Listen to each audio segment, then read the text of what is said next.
Moi, je vous l'ai répété plein de fois en vidéo, hein. Honnêtement, je le fais pas juste pour faire crari ou je sais pas quoi. Je suis confiant que le Barça peut encore remporter cette Liga. Parce que je pense sincèrement qu'avec le jeu qu'on produit sur ces derniers temps, on peut continuer à bien performer et je vois très peu d'équipes en Liga nous mettre en difficulté. Toujours écouter vieux père.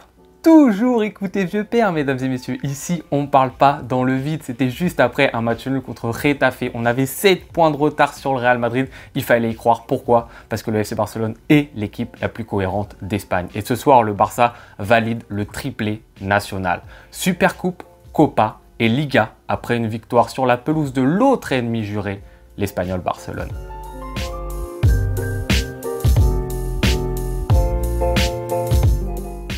Nous sommes les champions d'Espagne 2024-2025, mesdames et messieurs. Comme il y a 2 ans, on est sacré sur la pelouse de l'Espagnol Barcelone. Après un match qui n'était pas non plus fabuleux, hein, on va pas se mentir. C'était une équipe du FC Barcelone qui se voyait déjà, je pense, un petit peu champion, donc qui a joué un petit peu le frein à main.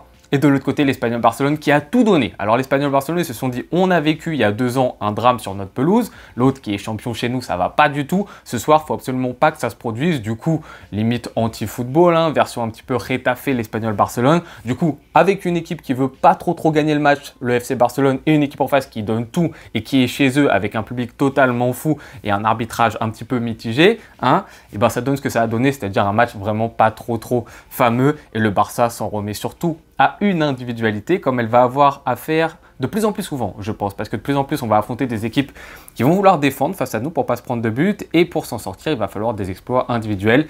Lamine Yamal l'a fait à la 54e minute de jeu plutôt. Exploit individuel de Lamine Yamal. Quel but phénoménal de notre crack de 17 ans. Toujours 17 ans pour Lamine Yamal, on l'a répété toute la saison. Il aura 18 ans le 13 juillet prochain. Quel but, il s'empare du ballon après avoir fait déjà une très belle passe sur Dani Olmo. Il récupère, il dribble un joueur et ensuite, quelle frappe qui vient se loger, même pas dans la lucarne, dans la lunette du gardien Garcia, qu'on entend de plus en plus parler pour pourquoi pas être le gardien du FC Barcelone justement. Inarrêtable cette frappe de Lamine Yamal, 1-0 pour le FC Barcelone. Et là, le match, il est dans la poche, tranquille, on gère, possession, etc. jusqu'à la fin du match, jusqu'à ce 2-0 de Fermín López. Mais on ne va pas vraiment retenir ce qui s'est passé justement dans la production de cette rencontre, parce que voilà, c'était pas non plus fameux. Ce qu'il faut en revanche retenir, c'est que le Barça justement arrive à faire le triplé. On a remporté cette Liga. Et honnêtement, c'est largement mérité. Et je vous le disais déjà, vous l'avez vu en janvier, le Barça est l'équipe la plus cohérente. Et je ne vois pas d'équipe en face de nous qui sont capables réellement de nous mettre en grande difficulté. Alors après, ça reste le football. Bien évidemment qu'on peut faire match nul à droite, à gauche, qu'on peut même perdre des matchs. Ça peut arriver parce que des équipes peuvent gagner. Comme je viens de le dire, ça reste du football.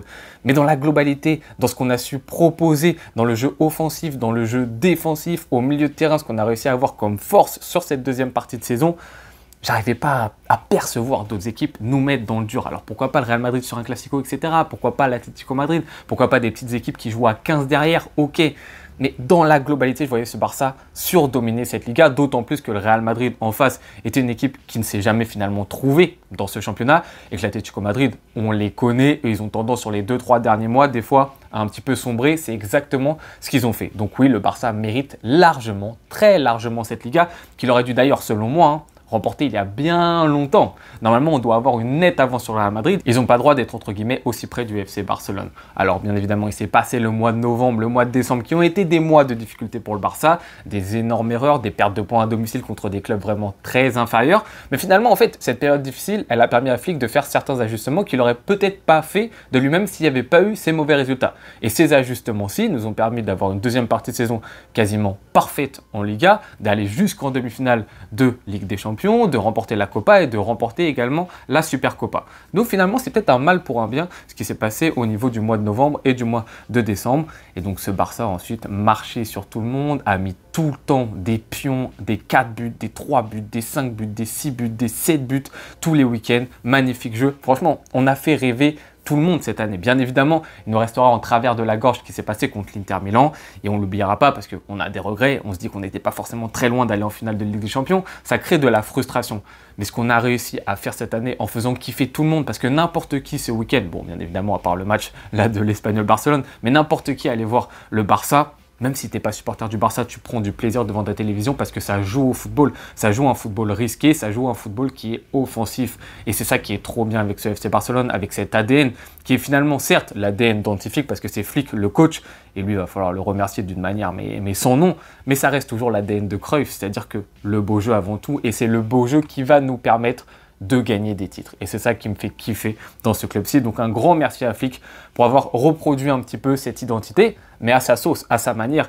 Et justement, quelle manière? Hansi Flick qui arrive, qui reprend une équipe qui a un peu la tête baissée par rapport aux années précédentes, qui est dans le dur. Il faut arriver à faire donner de la confiance à certains joueurs qui sont en manque de confiance. Il faut arriver à donner une identité, à donner de la fierté à certains joueurs qui en ont plus, à donner un certain mental à cette équipe, à donner une certaine attractivité. C'est ce qui est arrivé à faire Flick et un énorme bravo en si peu de temps. Parce qu'en fait, ce qu'on a vu du FC Barcelone déjà au mois d'août et au mois de septembre, c'est quasiment aussi ce qu'on a vu sur la fin. On l'a dit, il y a eu des ajustements qui ont été faits en décembre, janvier, qui ont donné lieu à la deuxième partie de saison. Des ajustements. Mais la grosse partie de la structure même du FC Barcelone est restée la même. La grosse partie de l'ADN et de l'idéologie qu'a voulu mettre en place Flick est restée la même. Et donc pour ça, énorme chapeau à notre coach allemand. À côté des prestations bien évidemment collectives, notre saison a été animée par des prestations individuelles qui ont été au sommet. En défense, Inigo Martinez Cubarsí, grand bravo à vous. Grand bravo aussi à Chesney dans une certaine période de la saison. Baldé, quelle saison. Koundé, quelle saison magnifique. Casado, quelle première partie d'année. Frenkie de Jong, quelle montée en puissance pour arriver à un certain niveau qu'il a actuellement qui est phénoménal. Pedri, l'homme du match à quasiment tous les matchs de Liga. Que dire, on a déjà utilisé tous les adjectifs possibles et inimaginables, l'horloger, le métronome, le diapason de cette équipe. Dani Olmo qui a été bon dans l'ensemble, bien évidemment, il y a le problème des blessures, etc. Mais je trouve que c'est quand même un certain genre d'inqualité.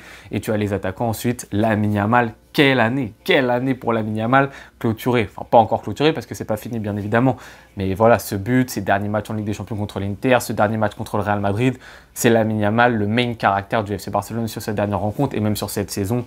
C'est fantastique à 17 ans de faire ce qu'il a fait. Lewandowski, qui selon moi ne sera pas Pichichi cette année, on verra bien ce qui va se passer. Mais voilà, Lewandowski qui a été quand même dans le dur, hein, il faudra le signaler, ne vous inquiétez pas. On fera plein de vidéos bilan, qui a été dans le dur pendant 3 mois à peu près du côté du FC Barcelone, mais qui s'en sort au niveau statistique pas trop mal. Et Rafinha, quel joueur Rafinha, quelle saison, quelle remise à niveau entre guillemets, quel sursaut pour ce joueur-ci. Ça avait commencé un petit peu sur la fin de l'année dernière, mais là c'est magnifique, le joueur clutch par excellence, qui stat à droite, à gauche, qui fait remonter cette équipe du Barça quand elle est dans le dur. Quelle saison de la part de Rafinha, donc de la part de nos 11 types entre guillemets. Quelle prestation, et puis nos remplaçants, ceux qu'on n'attendait pas à un certain niveau, du Eric Garcia, quel niveau, du Ferran Torres, merci beaucoup, du Fermin Lopez, merci beaucoup. Voilà, franchement, on s'est régalé cette saison. Bien évidemment, on aura le temps de parler de tout ça, de dresser un bilan complet, que ce soit des joueurs, que ce soit du jeu, dans les prochaines vidéos, mesdames et messieurs. Mais là, c'est pour revenir un petit peu à chaud quand même à cette grande joie d'être champion d'Espagne. Il ne faut pas le négliger. Je sais que certains d'entre vous resteront un petit peu frustrés par rapport à la Ligue des Champions. Mais triplé national par rapport au contexte de base. Hein. Au mois d'août, je ne pense pas qu'on pensait qu'il allait arriver ça. C'est génial, soyons très contents de ça, soyons fiers de cela. Il reste encore 2 matchs, contre Villarreal, contre Bilbao.